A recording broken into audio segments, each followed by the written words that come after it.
El término tierra rara es el término que menos se parece a su definición, porque no son tierras, sino 17 elementos de la tabla periódica y tampoco son raras, porque abundan en parte importante de la superficie terrestre. Sin embargo, pese a su abundancia, hay una gran escasez fruto de la dificultad que existe en la extracción de estos 17 elementos. Normalmente porque están mezclados con otros elementos químicos y se dificulta bastante su extracción.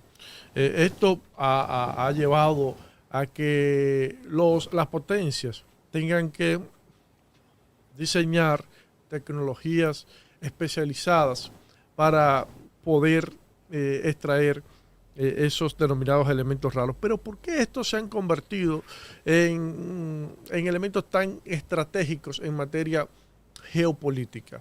Bueno, porque hoy las guerras no lo definen solamente lo bélico y lo comercial, sino que el impacto tecnológico y la guerra de por sí se concentra más en lo tecnológico que en lo comercial y en lo bélico.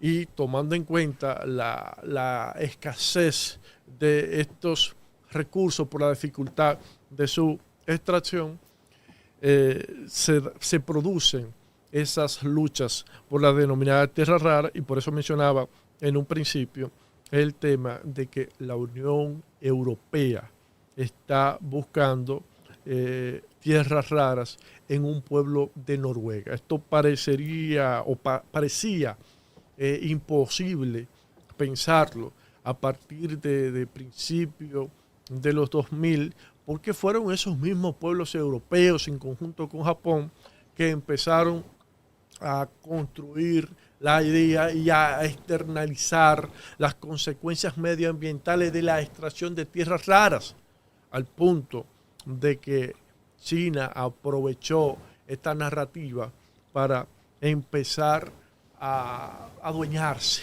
del sector de las tierras raras. Por allá por finales de los 70, principios de los 80, empiezan las exploraciones de estos elementos en China, y ya para principios de la década del 90, China sabía que tenía tierras raras, pero más que eso, Deng Xiaoping, presidente de China desde 1976, expresó que Medio Oriente tenía el petróleo y China tenía las tierras raras. Es decir, que desde 1992 tenían una conciencia clara de la importancia y la relevancia que iban a tener las tierras raras en el desarrollo de las nuevas tecnologías que iban a surgir a partir de ahí, porque estos elementos son fundamentales, y desde ese momento eran fundamentales para los semiconductores y posteriormente el tema de los microchips. En términos generales, China, hoy nosotros podemos observar en las estadísticas que ha alcanzado ese objetivo de dominar el sector mayoritariamente.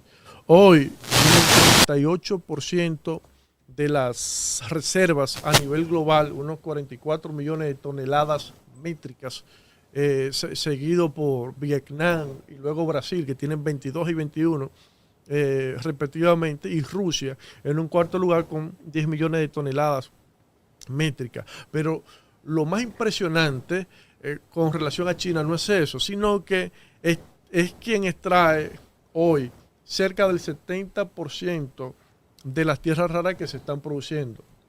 O sea, de estadística del año 2024, y cuando nosotros vamos a el procesamiento de estas tierras raras, que es lo que se da posterior a la extracción, vemos que el 90% de las tierras raras que se procesan a nivel global están siendo procesadas por la República Popular de China, es decir, que tiene el control casi absoluto de esos elementos tan fundamentales para el desarrollo de tecnologías que van de cosas tan comunes que nosotros utilizamos, como el teléfono móvil o el vehículo que utilizamos, o la computadora, hasta cuestiones más complejas que van desde baterías de litio, que van desde la sistema de almacenamiento energético,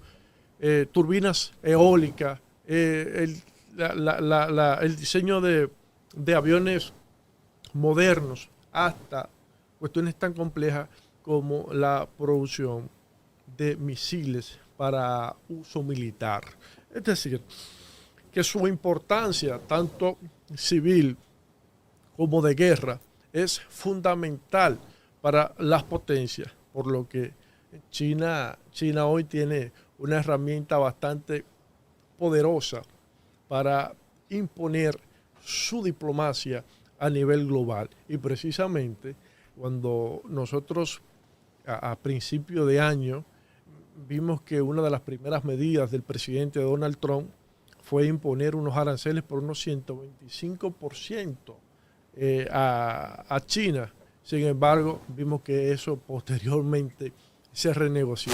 Y es precisamente por esa interdependencia que existe entre los Estados Unidos y la República Popular de China. China necesita de ese mercado norteamericano. Sin embargo, los estadounidenses también necesitan de esas tierras raras de China. Y nosotros siempre nos preguntamos, oye, pero ¿cómo logró China controlar el mercado a nivel global de esa forma? Y lo primero es que arrancaron primero, tuvieron la visión y entendieron la importancia y la relevancia que iba a tener las tierras raras a partir de los años 2000. Y a partir de aquí entonces empiezan a hacer las inversiones necesarias en maquinarias pesadas, en maquinarias especializadas para la extracción y el procesamiento de las tierras raras. Pero además de eso, el papel político. Empezaron a establecer unas cuotas o limitaciones en la exportación de las tierras raras como materia prima, lo que obligó a que todo el que quería utilizar las tierras raras de China tenía que instalar una empresa en territorio chino. Okay. Eso le permitió tener cierto control. Además de eso, ciertamente también hubo un descuido de parte de Occidente con relación a estos elementos. Tenían conocimiento, sabían la importancia de las tierras raras, sabían la perspectiva que se iba a tener a futuro. Sin embargo, priorizaron un conjunto de principios ambientales y claramente el tema de la globalización, de cierta forma, los acomodó un poco. Al punto de que en el año 2002, la mina de Mountain Pass en California cerró, y las dos razones por las que cerraron fue una, la competencia desleal de China, tenía elementos raros a un precio muy asequible en el mercado, y dos, y no menos importante, fue precisamente el tema medioambiental. No pudieron cumplir con las regulaciones estrictas que impuso los Estados Unidos para la operación de estas minas. En China no había ese problema. Y hoy vemos las consecuencias de la imposición de esas regulaciones y de cierta forma el acomodamiento que se produjo en ese periodo. Otra de las cosas que hizo China fue la inversión de capital chino en el extranjero. Se fueron a la África, en el Congo, se fueron a América Latina, Brasil y Bolivia, fueron al sudeste asiático, en Birmania o Myanmar, como se conoce, le cambiaron el nombre. Antes era Birmania, ahora es Myanmar. Y empezaron a hacer o concesiones o filiales o hacer alianzas estratégicas con esos gobiernos y con empresas de esos países.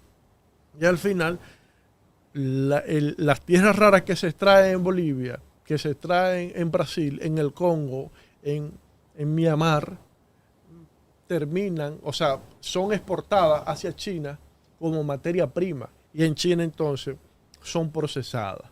Y encima de eso, China diseña un sistema de cadena de suministro donde terminaron controlando la extracción, el procesamiento y la exportación de las tierras raras.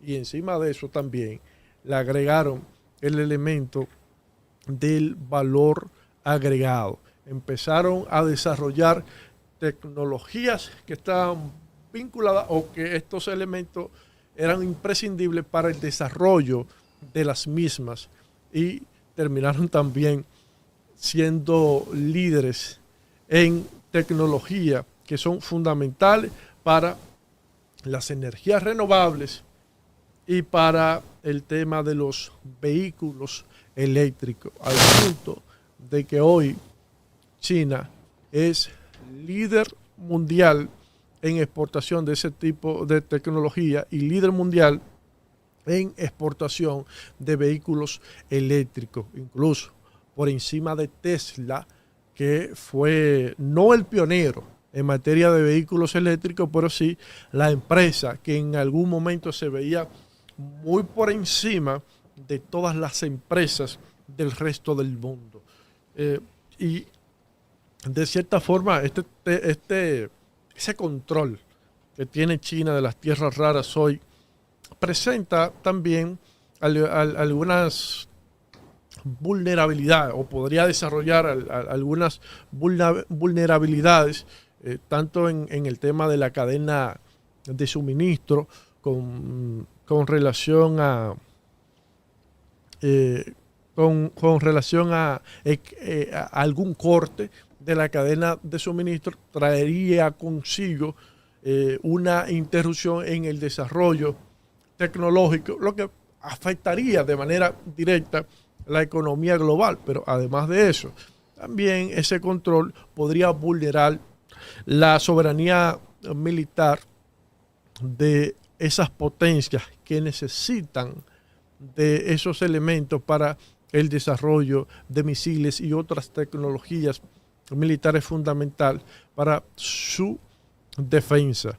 Pero fuera de ese aspecto siempre está lo que nosotros denominamos, lo que se denomina como el realismo simbiótico, donde China tiene el control de las tierras raras, sin embargo, Estados Unidos y Occidente tienen el control de los del desarrollo de los microchips y semiconductores que utilizan las tierras raras de China, pero quien tiene la experiencia y que tiene el conocimiento para el desarrollo de esos chips semiconductores es Occidente.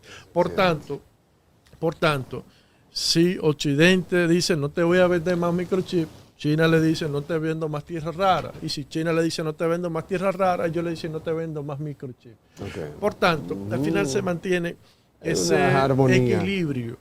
equilibrio natural. Esa alianza estratégica. Más que alianza, ese equilibrio natural que se da por la interdependencia entre los pueblos. Y para culminar,